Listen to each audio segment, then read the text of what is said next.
विद्यार्थियों, हमने इससे पूर्व की कक्षा में ये जानने का प्रयास किया था कि वर्ण होता क्या है। जैसा कि मैंने आपको पहली कक्षा में बताया कि आप, हम और लगभग हर व्यक्ति ये मानकर चलता है कि वर्ण और जाति व्यवस्था एक है।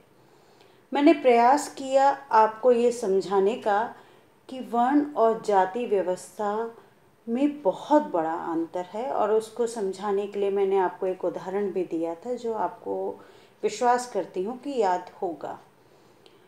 और मैं पुनः दोहराना चाहती हूँ कि आप हमेशा ये याद रखिएगा कि वर्ण व्यवस्था एक खुली व्यवस्था थी, और खुली व्यवस्था में स्वाभाविक तौर पर परिवर्तन संभव रहा है। हाँ, वर्ण व्यवस्था का अगर हम समतुल्य उदाहरण देखना चाहें तो आज वर्तमान में जो वर्ग व्यवस्था है, अगर आप वर्ग व्यवस्था को समझेंगे तो आप वर्ण व्यवस्था को उसकी आधार भूमि समझ जाएंगे कि किस प्रकार से वर्ण व्यवस्था एक खुली व्यवस्था थी।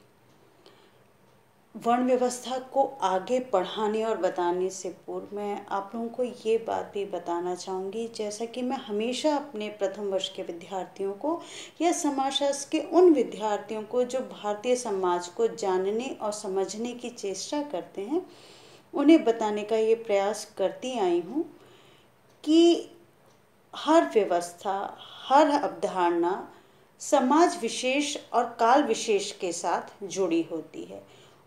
उस काल विशेष में उस व्यवस्था का महत्व होता है।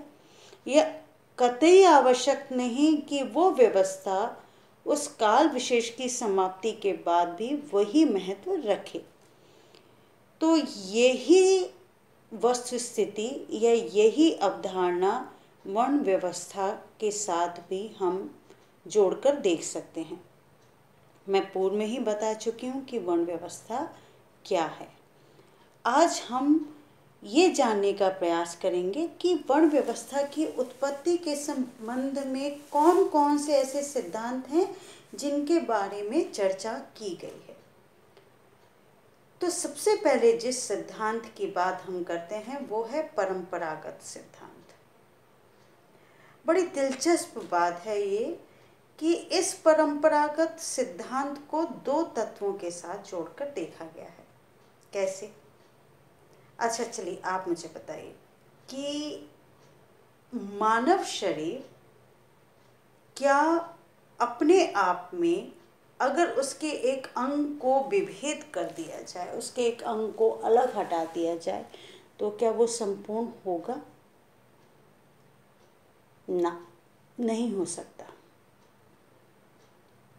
और शारीरिक अपंगता के साथ साथ मन में भी इस बात का बहुत उसे खेद रहता है कि उसके शरीर का एक भाग नहीं है।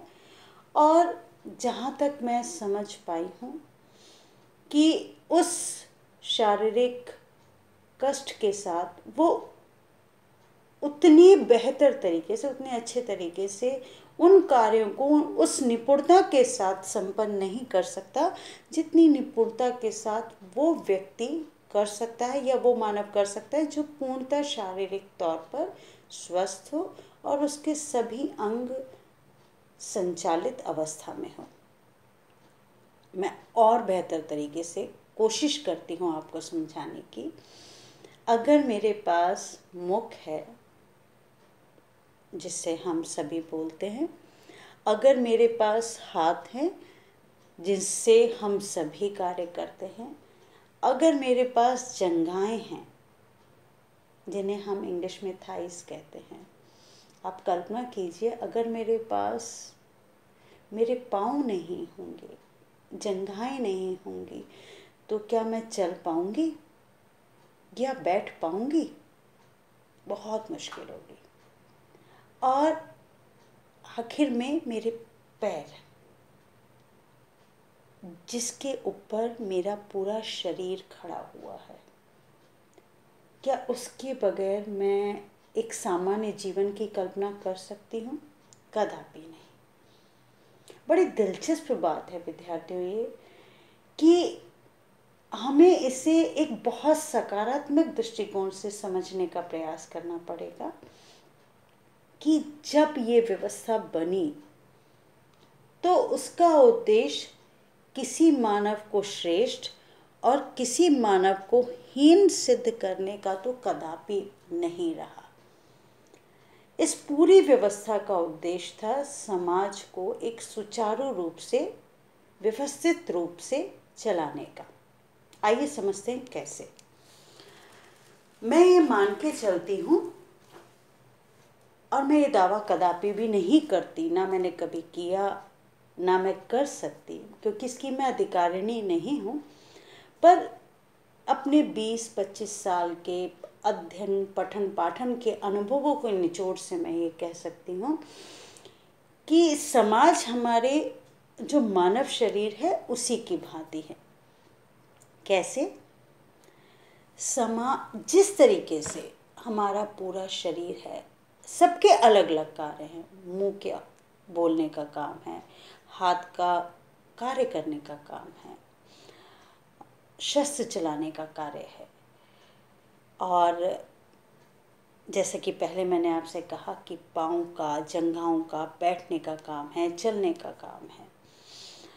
तो शरीर का हर एक अंग अपने आप में बहुत महत्वपूर्ण है और हर अंग का अलग अलग कार्य है। ठीक है। अब जब ये सारा शरीर एक होता है और सारे अंग व्यवस्थित तौर पे काम करते हैं तो मानव स्वयं में संपूर्ण होता है। ठीक है। अब इसी को हम समाज के तौर पर ले लेते हैं। अगर समाज को हम एक मानव अंग के तौर पर देखें और समाज में हर व्यक्ति को उसकी रुचि के अनुसार, ये कार्य थोपा हुआ बिल्कुल भी नहीं हो सकता, उसकी रुचि के अनुसार अगर उसे हम कार्य सौंपे तो मैं विश्वास करती हूँ कि वो व्यक्ति बहुत बेहतर तरीके से कार्य करेगा और समाज भी सुचारू रूप से चलेगा। ये विश्वास कीजिए और अपने भीतर भी आकलन कीजिए कि जो व्यक्ति पठन पाठन में बेहद रुचि रखता है वो आवश्यक नहीं कि वो शस्त्र चलाने में रुचि रखता हो, और जो व्यक्ति शस्त्र चलाने में रुचि रखता हो ये कदापि आवश्यक नहीं कि उतनी ही रुचि उसकी अर्थव्यवस्था को संभालने में हो, व्यापार को करने में हो।